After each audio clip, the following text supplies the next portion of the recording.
good fun. What type of plant food do you feed them? So we recommend Plant Prod 2020. We sell it. So full disclosure, it's great stuff. But if you did that, so we call it Fertilizer Friday. So Friday, you've had a long week. You go home, you pour yourself a drink, glass of wine. You're out doing crop tour. You're looking around your yard like, oh, let's see what that's in bloom and that's coming along. And oh, the blah, blah, blah, something happened. So while you're doing crop tour on Friday with your Pinot Grigio, what you do is take a tablespoon of Blue 2020, put it in your watering can, fill that up with water, and just go and water the stuff that you think could use an extra little hit. So roses, peonies, any of your ornamental grasses, they'll all love that kind of stuff. If you put in a new tree, give him a shot, that kind of stuff. And yeah, you'll be like, I have 2 green thumbs. Screw you, Martha Stewart. And then you can cheers whoever with your Pinot Grigio glass after you've done it. And it seriously, it works really, really good. So start from about the long weekend in May until about the Labor Day weekend. If you do Fertilizer Friday for the summer, people will be like, Heather, what have you done? And you'll be like, I've become an alcoholic because I now drink too much every Friday. But my plants look amazing and I don't care what anyone thinks. So screw that. So. They'll think you have a gardener because you're so busy out selling real estate all the time. You're never home. That's right. Yeah, well, that's fair. Right? I have a cleaning lady and she's a saint and I don't have time to do that kind of stuff. So if you had a gardener, no one would judge. It's fine. Jack, are you up for the challenge? If you need, for sure. So I have a couple guys who work for me that are, one's Guatemalan and one's Mexican. They just work part-time. So if you want me to start yelling like, hey, Raimundo, in Spanish, I can have him come over and they can have a Mexican gardener, just like they do in, what is it, the White Lotus? I think they had one. Anyway, terrible topic of conversation, but can be arranged. That's the most important part. Okay. It's funny. I got to find where we were now. Jeff, this question is for you, and I think you've touched on it as well. Just low maintenance options do you recommend? Sure, and eco-friendly ones too. So a lot of times they'll ask for native stuff because if it's from here, you don't have to worry about crazy snow hurting it, drought in the summer, too much water, all that kind of stuff. So people will be like, I'm looking for a native garden, and totally easy to do. Lots of grasses are nice and native. Hydrangeas some of them are native here too. So that kind of stuff is easy. Another kind of eco-friendly trend is people will plant trees that are good for birds or that'll also produce like berries that are edible for people. I have a client at Lake Roslyn, lovely young man, and he's like, I want to have a permaculture garden where it's pretty, but at the same time, I want to be able to harvest currants and I would like to get like fruit from it and all that kind of stuff, and easy to do.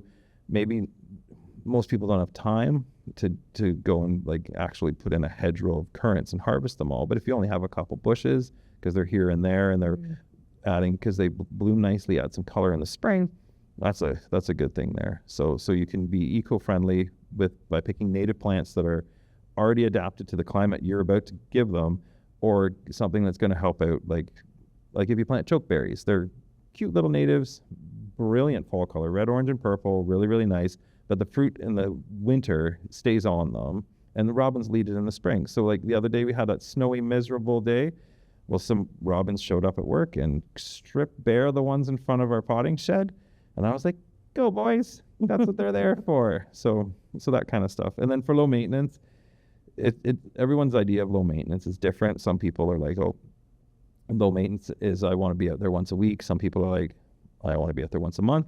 Some people are say, I want to be in Miami. So screw it. I don't want to be here at all. Yeah. But there's always a low maintenance option for sure. So it just kind of give us what you want to work with and we can go from there. But the lowest maintenance thing you can put in is mulch, definitely. Mulch always looks good. And you never have to worry once it's there because it stays. It's good stuff. So. That's perfect. Thank you. Yeah, no problem. Nicole, when should a homeowner tackle landscaping themselves, and when is it worth hiring a pro? Well, I think that depends on the budget, for one thing, and also the scope of what needs to be done and their skill level. Yeah. And so sometimes their age too. And their age, absolutely. Yeah. So I know, there's things that we can do that are simple, the potted plants and certain things, but and maybe the mulch, that kind of thing. But it really, I think it probably does come down to budget, and then, Yeah. whatever it is that they're Yeah. wanting to do. Like if it's grading or things like that, it's a little You want to get a different. professional. But if we're doing it just for, first impressions, Mhm. then there's probably a lot of things that someone could do, not to take it away from Jeff, Oh, because no. you'll do the other stuff. Between us three, I have enough work that if they wanted to come in and say, hey, I'll take this home and do it myself, I would give them a high five Go, amen. and load up their car and send them out the driveway. It would be totally fine with me.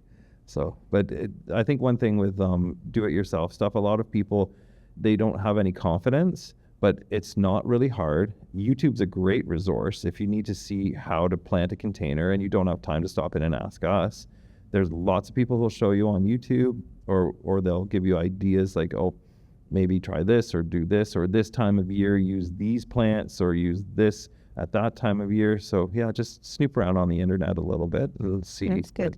Good advice. I do not have a green thumb, but boy, do I find it rewarding when When you win. I win, Yeah. when I plant something Mhm. and it starts surviving and it lives. I just feel like a hero. You'll have to get that little chime from the convenience store that says "winner, Gagnon," and then you can put that Yeah. put that on like while It you're just having your makes you- Pinot Grigio doing Right. Fertilizer Friday. It Exactly. feels so good, Mhm. And then, of course, the flip side, when I killed it, I'm like, oh my God, I killed it, when I had such high hopes. Well, when you kill one thing, I kill like 10,000. Oh, well, that makes me feel better, don't feel Jeff. bad. Thank you. Yeah, no, you're That's great. fine. You're still an angel. You don't have to worry about anybody judging you, because every once in a while people will be like, oh, blah blah blah, what happened? Oh, I had a crop failure, and they'll be like, you had a crop failure? Yeah, things don't always work out. Happens. That's how it goes. Yeah, it could be worse though. But yeah, Mm-hmm. if they do they want to do it themselves, totally easy to do. Just if you can't get in to ask us, snoop around YouTube. I've seen Mm-hmm. some great tutorials from people who are like, oh, this is what you do, and they'll make sure you're like bang on, looking good, feeling gorgeous. So. Great. Okay, Nicole, do you have a success story where a home's landscaping completely transformed its first impression? I have to think about that. All our years in real estate, eh? We actually owned a little cottage somewhere before the one we're in now. And it was very plain on the outside, but it was a quirky A-frame. So it just had some real charm to it. But then when we sold it, it was very bland on the outside. And we planted a bunch of flowers, my girlfriend and I, and some beverages on a hot summer day. Or Had a great time.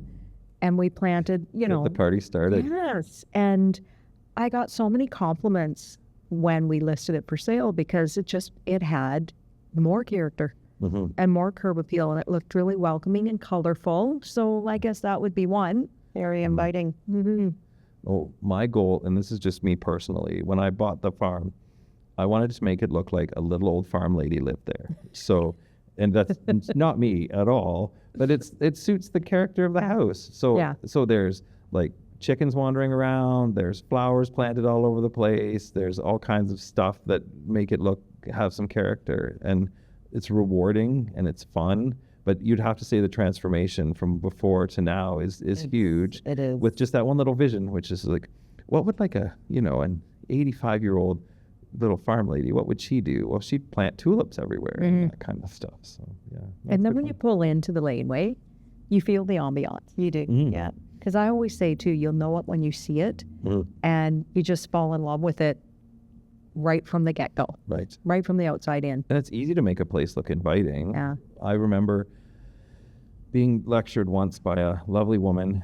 So we go to a trade show every once in a while that has a woman who specializes in retail. Her name's Judy Sharpton, and she's from Savannah, Georgia. And she always says that a doorway should have goalposts, because most people take a couple minutes to orient themselves when they're going into a store or into a place that's new, like someone's house they've never been to. And she's like, you need to put two things on either side of your door so that you know this is where you're supposed to be. And that helps with the invitation. Was that a good accent for Georgia? Excellent. Thank you. Yes. Thank you. But it's one of those things to make it inviting. Yeah, just, make your doors clear and put something out front. So add to the ambiance. So